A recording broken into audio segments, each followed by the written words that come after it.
Bonjour à vous, Zvimazel Bokertov. Boker Tov, bonjour.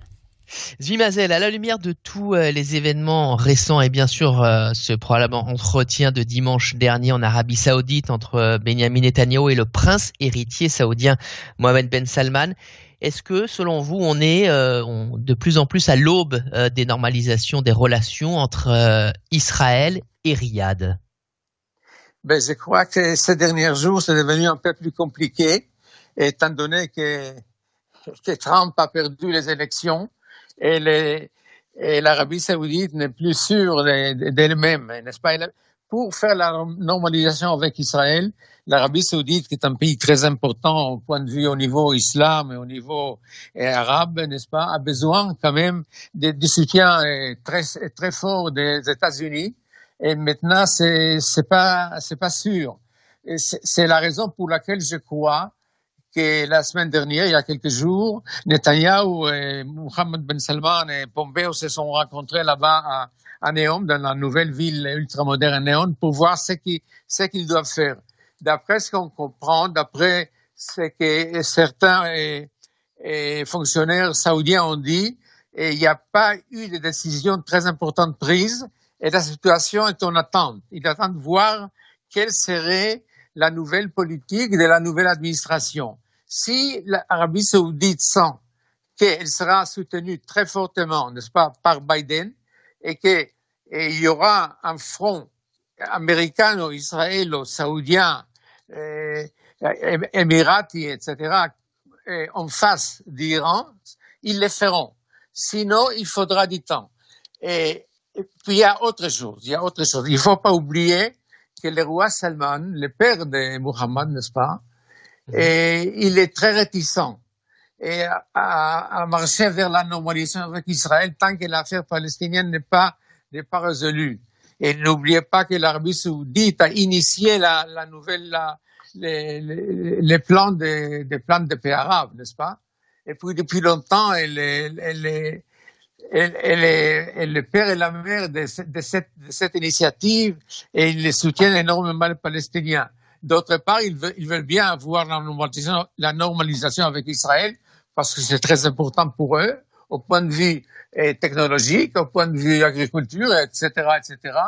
Mais donc, vous voyez, il y a certaines complications dans tout cela et on attend. Une situation d'attente pour l'instant. Donc, Zvimazel, j'entends ce que vous dites au niveau de la situation justement du roi saoudien par Oui. rapport à Israël, mais tout de même, ça semble très clair aujourd'hui dans votre bouche. Les clés sont à Washington. Absolument.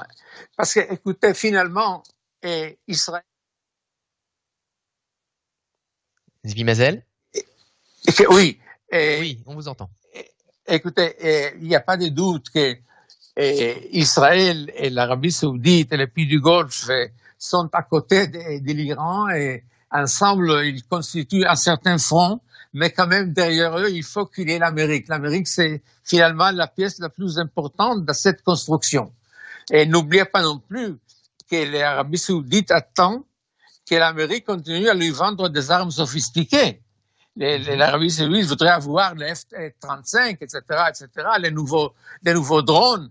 Alors tout ça doit être garanti et sûr. Sans ça, l'Arabie Saoudite ne le fera pas. En plus, il y a le problème du roi, n'est-ce pas, qui vraiment a du mal à le faire, n'est-ce pas? Et quand même, il faut comprendre que l'Arabie Saoudite se trouve dans la presqu'île d'Arabie où l'islam est né.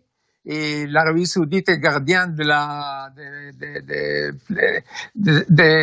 places sacrées de l'islam, avec Ahmadine, etc., etc.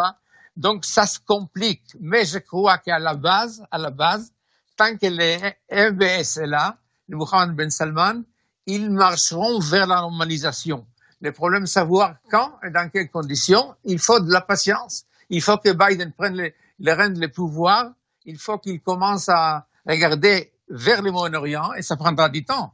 Parce qu'avant le Moyen-Orient, Biden a beaucoup d'autres choses à faire, n'est-ce pas?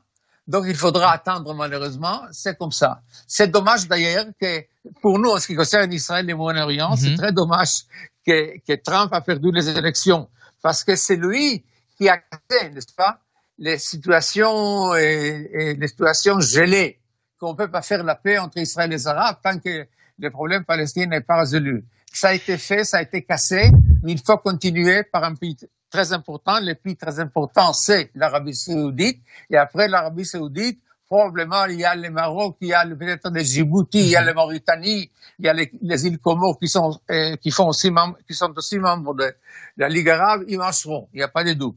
Alors, il faudra attendre voir. Qu'est-ce qu'on peut faire? C'est comme ça la vie. Zvi Mazel, l'organisation de cette réunion a été tenue secrète.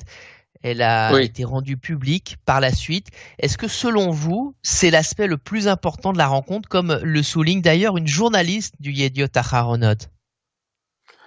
Écoutez, il n'y a pas de doute que les participants voulaient le faire public.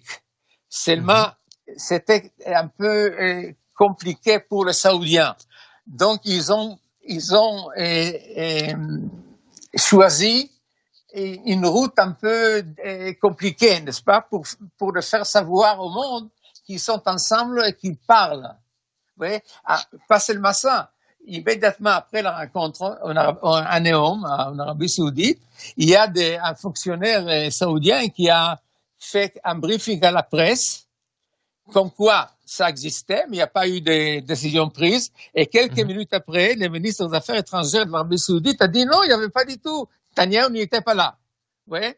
Donc, c'était une façon un peu complexe pour dire au monde, écoutez, nous sommes ensemble, nous pensons sur l'avenir.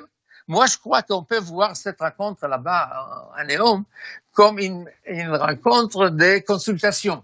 N'est-ce pas? L'Amérique, l'Arabie Saoudite, Israël se demandent ce qu'il faut faire et ils n'ont pas pris de décision et ils sont en attente actuellement pour voir ce que fera Biden. C'est à peu près ça. Alors, pour conclure, on a encore 1 minute 30 avec vous ce matin, Zvi Mazel, si vous le voulez bien. J'aimerais aborder cette histoire avec le parti bleu-blanc de Benny Gantz qui n'a pas été tenu au courant de la rencontre. Est-ce que selon vous, Benjamin Netanyahou a commis une faute grave? Écoutez, là-dessus, il y a un débat même en Israël. Bien entendu, quand il y a une démarche diplomatique à faire, il faudra que le ministre des Affaires étrangères soit informé aussi. Dans ce cas-là, nous avons un premier ministre d'échange, n'est-ce pas? Il doit être. Mais je crois que Netanyahou voulait tout d'abord le jouer très proche de lui-même, ne pas faire participer les autres, mais en même temps, il n'y a pas de doute qu'il a eu peur que ça devienne public et il y a quelqu'un qui parlera. Quand on fait des choses aussi importantes, je crois, permettez-moi de le dire, c'est une pensée personnelle, que le Premier ministre, par ses prérogatives, a le droit de faire certaines choses seul.